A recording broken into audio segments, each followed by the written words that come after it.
This video illustrates how to use java.util classes to create a stack and a queue. So there are ways to implement your own stack and your own queues, but it's very convenient to just use the classes defined already in the java.util package. The first example I'm going to show you here is the stack example, and then after that, I'll show you a queue example. Let's begin with this main method. I have created a class called a stack example and a main method inside that. I have imported java.util star because I'm going to use the class stack.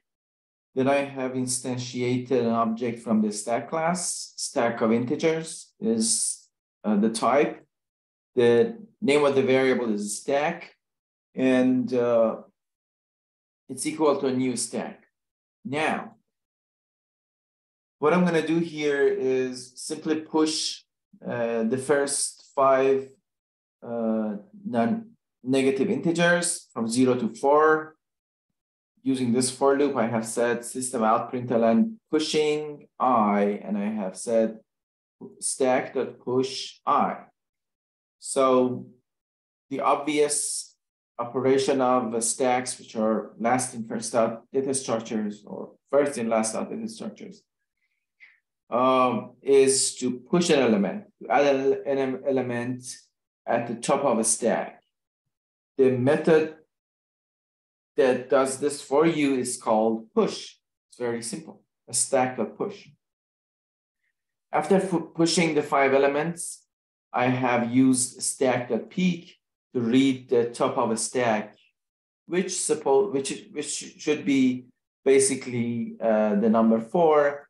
I can simply print this. I will say top of a stack is.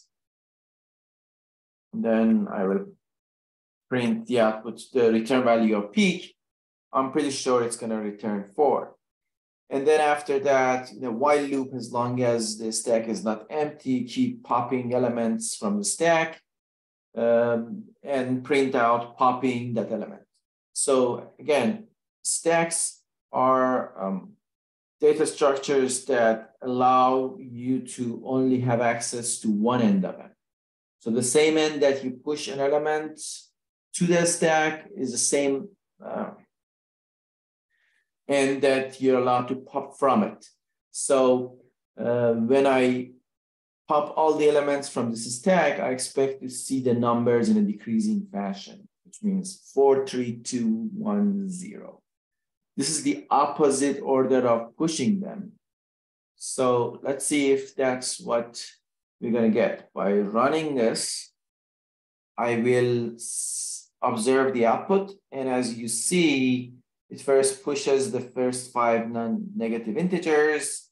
Then it does a peek to see the top of the stack, and then pops the next, all the 5 elements in the stack until it gets empty, but it pops them in the opposite order. First pop 4, and at the end it pops 0. The next example I'm going to show you in this short video is queue example. How do we create a queue using the java.util package classes? For doing that, what I'm going to do is create a main method, and inside that I have created a variable of type queue. As you see here, queue is an interface. It's not a class, which extends java.util collection. And as you see, to insert, we can use add or offer. To remove, we can use remove or poll. And to examine, we can do element or peek. Let me show you my example. I have created this variable called queue of type queue of a string, and I set this equal to a new linked list.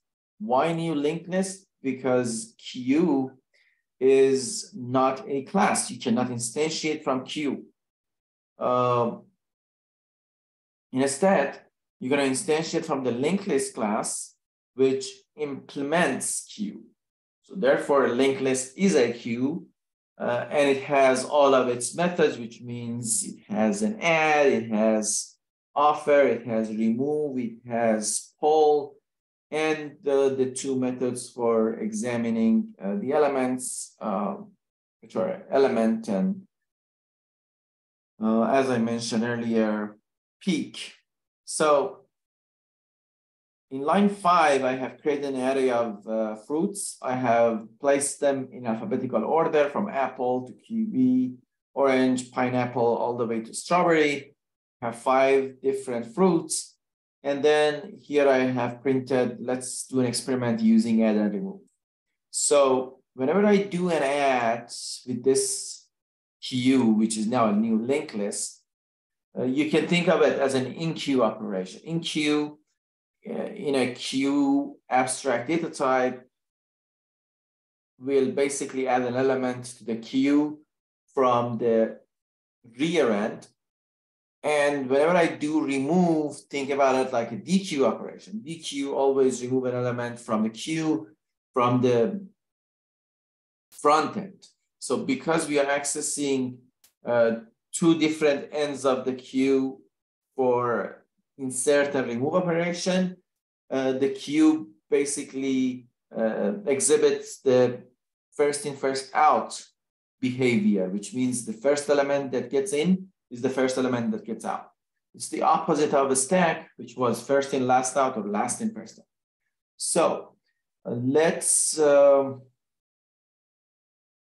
look at this simple for loop for the queue operation, for the queue in queue operation, I should say.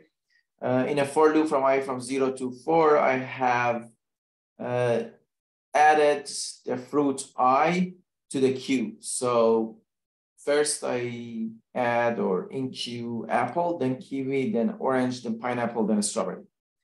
Then in a while loop, as long as the queue is not empty, I have called remove repetitively, and I have printed out the queuing, the element that is returned by the remove.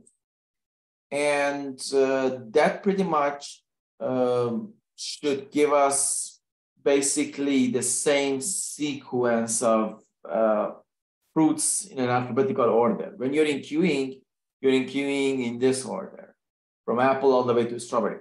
When you're dequeuing, you should also dequeue in the same exact order. You should not reverse the order like the way a stack was doing. And then after that, I'm printing, let's do the experiment using offer and poll. So in the next half of this example, I'm going to use offer to in queue and poll to dequeue. So instead of saying queue.add, I'm saying queue.offer, and I pass this ith element of the fruits array.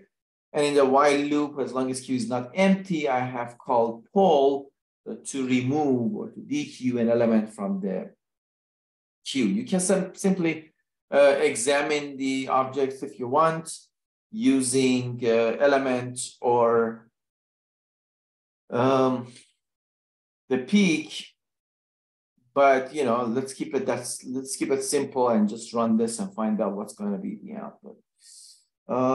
If I run this, as you see, in both experiments, I get the same exact results. First, we enqueuing the fruit names from in an alphabetical order, and then dequeue them in the same exact order. Using offer and poll, we're going to have the same situation. Enqueuing apple first, strawberry last. Dequeuing apple first, strawberry last. And that's pretty much all I wanted to mention in this short video. Thank you.